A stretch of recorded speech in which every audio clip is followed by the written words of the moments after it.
আসসালামু আলাইকুম। আইসিটি ট্রেনিংয়ে সবাইকে স্বাগত। আমরা আবারও হাজির হয়েছি কিছু একটা নিয়ে।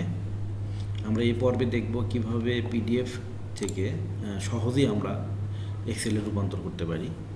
খুবই সহজে চমৎকারভাবে করতে পারি। তার জন্য আমাদের কি করতে হবে, একটা ব্রাউজার নিতে হবে।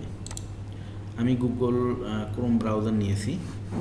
এই ব্রাউজার অ্যাড্রেস বারে উপরে লিখতে হবে www.pdf2go.com। এটা লিখে ইন্টার দিতে হবে। দিলে এখানে আমাদের অনেক অপশন আছে। এখানে অনেক ধরনের অপশন পাবো, যেমন convert PDF to Word, PDF to JPG, PDF to PowerPoint, PDF to Excel, PDF to text, এভাবে অনেক ধরনের অপশন পাবো।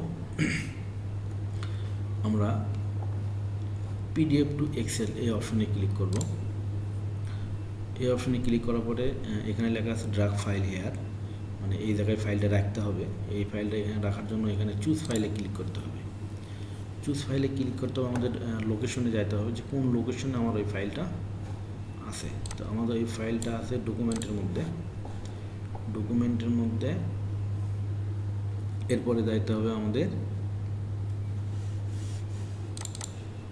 আউটপুটের মধ্যে, অটোমেশনের মধ্যে। তারপরে রিপোর্ট নামে যে পিডিএফ ফাইলটা ছিল, এটা আমরা পিডিএফ থেকে এক্সেল করবো। এখানে ক্লিক করে ওপেন দিলাম। ওপেন দিলে ফাইলটা এখানে আপলোড হচ্ছে। আপলোড হওয়ার পরে এখানে শেষ হয়ে গেল আপলোড হওয়া। এখন আমরা স্টার্টে ক্লিক করব। স্টার্টে ক্লিক করার পরে দেখেন এখানে প্রসেসিং হচ্ছে। এই প্রসেসিং শেষ হয়ে গেলে বাম দিকে কোনায় অটোমেটিক ডাউনলোড হবে।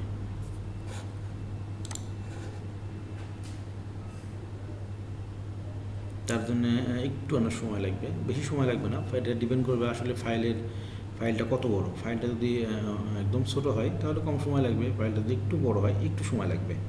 তা ফাইলটা আমাদের বেশি বড় ছিল না, এই জন্য অল্প সময় লাগছে। যাই হোক, ফাইলটা আমাদের ডাউনলোড হলো।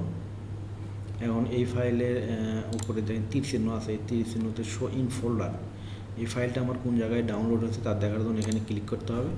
ক্লিক করার পরে আমি দেখলাম যে এই ফোল্ডারটা আসলে, এই ফাইলটা ডাউনলোড ফোল্ডারে রিপোর্ট নামে এখানে ডাউনলোড হয়েছে। তাহলে এখান থেকে আমরা ফাইল কপি করে আমরা আমাদের যেখানে আমরা ওইটা রাখছি, রিপোর্ট রাখছি, সেখানে আমরা নিয়ে যাই।